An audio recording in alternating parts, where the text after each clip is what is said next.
আসসালামু আলাইকুম। সবাইকে স্বাগত জানাচ্ছি আন্তর্জাতিক সংবাদে।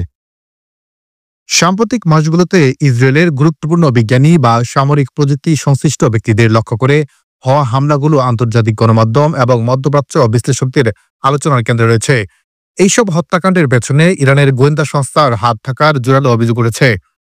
আন্তর্জাতিক বিশ্লেষকরা বলছেন, এই ঘটনাগুলো আন্তরিক প্রতিদ্বন্দ্বী ইসরায়েল এবং ইরানের মধ্যে বছরের পর বছর ধরে চলতে থাকা এক ছায়াযুদ্ধ এর অংশ, যা এখন নতুন এবং আরও বিপজ্জনক মাত্রার মোড় নিয়েছে।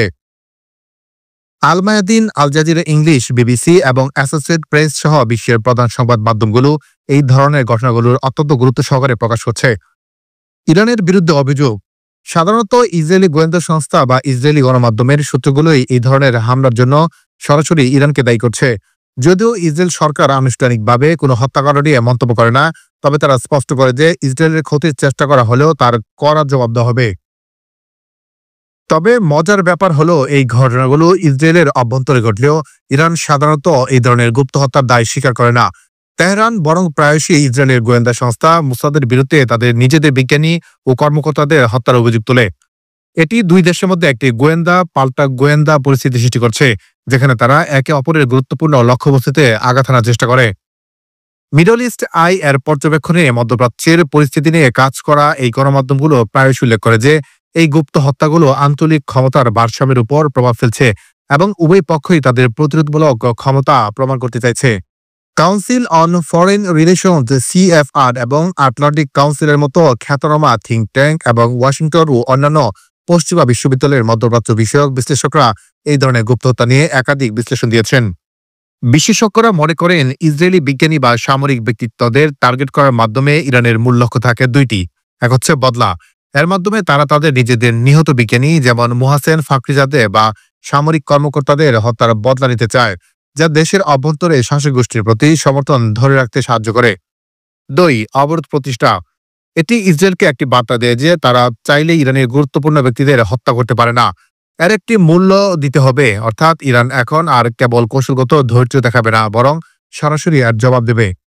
ইসরায়েল এবং ইরানের মধ্যে ছায়াযুদ্ধ এখন সীমা লঙ্ঘন করেছে। আটলান্টিক কাউন্সিলের বিশেষজ্ঞরা প্রায়শই জোর দেন যে এই দুই দেশের মধ্যকার সংঘাত এখন আর কেবল তৃতীয় দেশের মাটিতে সীমাবদ্ধ নেই। ইসরায়েলি বিজ্ঞানীকে হত্যার অভিযোগ যদি সত্যি হয়, তবে এটি ইসরায়েলের অভ্যন্তরে ইরানের সরাসরি আঘাত হানার সক্ষমতাই তুলে ধরে। একইভাবে ইরান তার দেশের বিজ্ঞানীদের হত্যার জন্য দীর্ঘদিন ধরে ইসরায়েলকে দায়ী করে আসছে। এই ধরনের অবরোধহীন কৌশল সংঘাতকে নতুন এক বিপজ্জনক দিকে নিয়ে যাচ্ছে, যেখানে ভুল হিসাব থেকে যে কোনো সময় একটি সরাসরি আঞ্চলিক যুদ্ধ শুরু হতে পারে। আন্তর্জাতিক আইন বিশেষজ্ঞরা এই ধরনের টার্গেট কিলিং বা গুপ্ত হত্যার কঠোর সমালোচনা করেন। যদিও গুপ্ত হত্যার কোনো সুনির্দিষ্ট আন্তর্জাতিক আইনগত নিষেধাজ্ঞা নেই, তবে এটি একটি রাষ্ট্রের সার্বভৌমত্ব এবং ব্যক্তির জীবনের অধিকারের মারাত্মক লঙ্ঘন। টিএফআর এর বিশ্লেষণে অনেক বিশ্লেষকের মতে এই ঘটনাগুলো মধ্যপ্রাচ্যের কূটনৈতিক পরিবেশকে বিষাক্ত করে তোলে। এতে আঞ্চলিক শান্তি আলোচনার সম্ভাবনা কমে যায় এবং চরমপন্থীরা আরও উৎসাহিত হয়।